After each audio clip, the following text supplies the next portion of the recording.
everybody, this next mini lesson is about time. Not specifically telling time, but some of the things that I notice with students who are learning English, some pieces of time or things about time that can be very confusing. So let's take a look. All right, first up is a time range, or what we call a time frame, meaning from one time to the next. For example, maybe if you work from 8 a.m. to 4 p.m.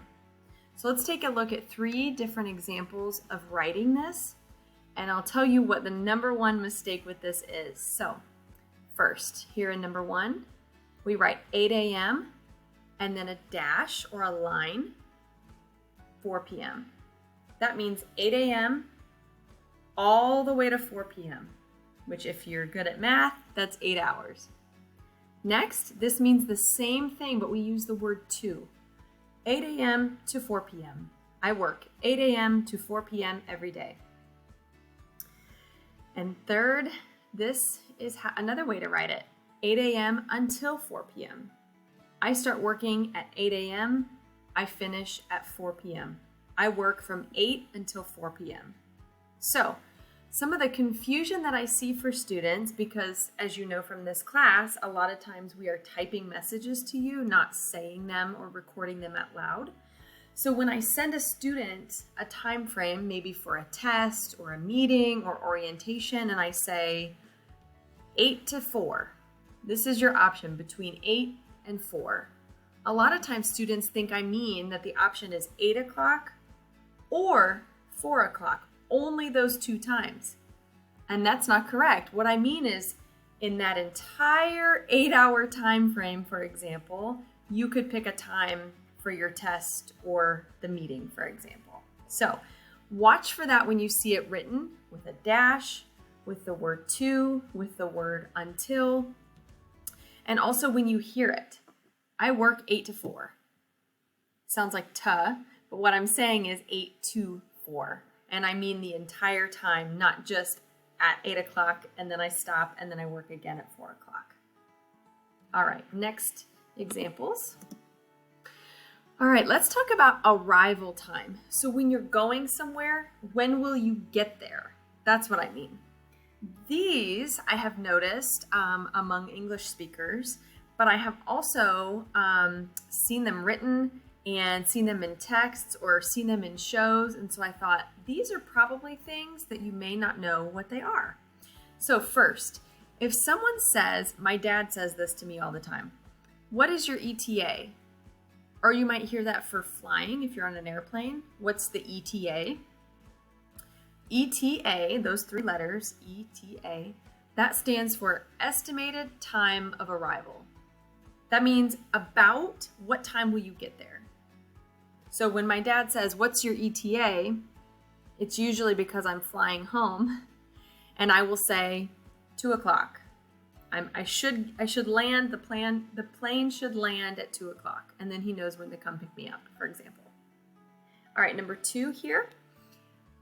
We are 10 minutes out. If somebody sends you a message and says, we are 10 minutes out, what does that mean? 10 minutes out, 10 minutes, something's running out, outside, what does that mean? 10 minutes out means I'm 10 minutes away. So if your family's coming over or your friend and they text you and say, we are 10 minutes out, that means we will be probably on your front step in 10 minutes. Now, a little bit more clear, what you'll hear more often is in number 3. I'm about 10 minutes away from home.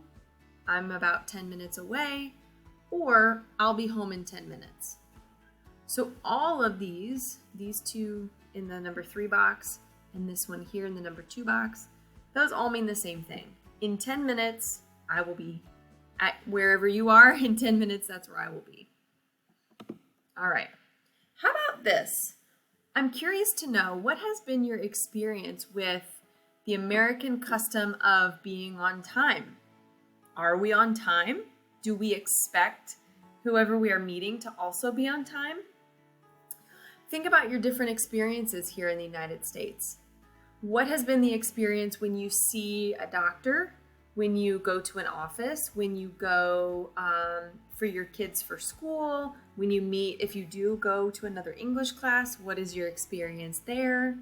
Is it okay to be there 5, 10, 15 minutes after the start time? In general, overall, I would say no. You should not arrive after the start time. If the meeting is at 2 o'clock, you need to be there by 2 o'clock. And some would even say, if your meeting is at 2 o'clock, you need to be there before 2 o'clock. Like 1:45, 1:50, you need to be there before. Either early or on time, but not to be late. Now, a few instances where it's totally okay. No one really cares. I would say family gatherings, friend gatherings, even planned like time and place birthday parties. I know in my experience for kids' birthday parties, we can't ever get there on time, and that's kind of the going trend for kids' birthday parties, so don't worry about that. But something a little bit more serious, more professional, like doctor's office visit, maybe visiting with a lawyer, maybe visiting with an advisor for school, or someone at your child's school, something like that, definitely you need to be on time. Okay, this example or this topic of time came up because of a discussion between me and someone in my family. We all speak English. That is all, for all of us, it's all our first language. We've always lived in the United States, and yet this topic was confusing. And so I thought, this is a great example of something that is going to be confusing for our English language learners. So let's take a look. In box number 1, this is the example. If today is Monday, August 15th, and I say to you, the student, your test is next Thursday, what date is that? If I say your test will be next Thursday, does that mean August 18th? So in 3-4 days from now? Or does that mean Thursday, August 25th? We're into next week, say 10 days from now. What do I mean by next Thursday?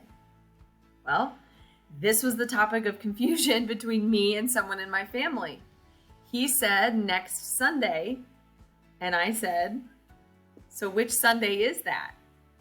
So there probably is a rule where the next Thursday means whatever Thursday is coming up, but a lot of other language is used. We will say the next Thursday or the upcoming Friday. Thursday, the Thursday this week, Thursday of next week. So all that to say, it's okay if it's confusing because it's still confusing for people who have been speaking English or lived in the United States their whole lives. This is where we just ask clarifying questions.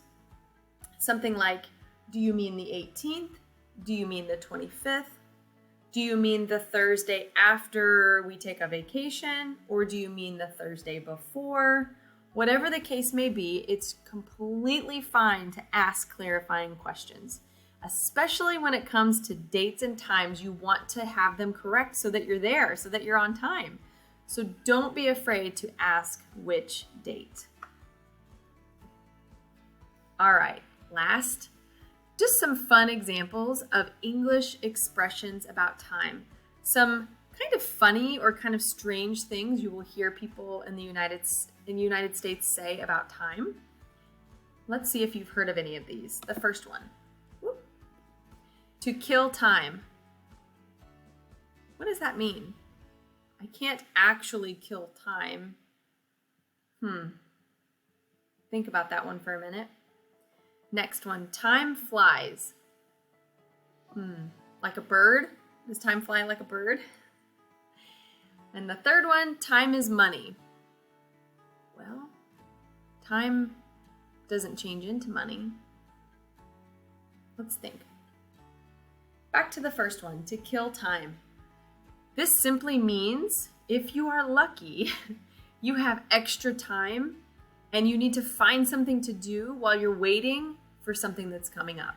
So for example, If I am running errands around town, but I have a meeting at 3 o'clock and I'm done with all my errands and it's only 2 o'clock and I have to be somewhere at 3, but I have nothing to do in the middle, from 2 to 3, what do I need to do? Well, I don't want to go all the way back home. I don't really need to go to another store. I have time to kill. I could go do something to kill time, walk around a store to kill time. So in other words, to pass the time, because I have extra time until something else starts. All right, number 2, time flies. You'll often hear people say, yeah, time flies when you're having fun. That just means time passes so quickly, so quickly. People will often say this when they've been at a party or they've been with friends and they say, wow, it's really late. Time flies. That means time passes very quickly. And the third one, time is money. This very simply means that time is valuable. Whether it is spent working, sleeping, raising kids, whatever it is, or doing nothing, time is money means time is valuable. Often you'll hear that said with, don't waste time. Time is money, so you need to make the most of your time, whether that's in studying or with a job or spending time with your family. Those often all go together, all to mean if time is money, time is valuable.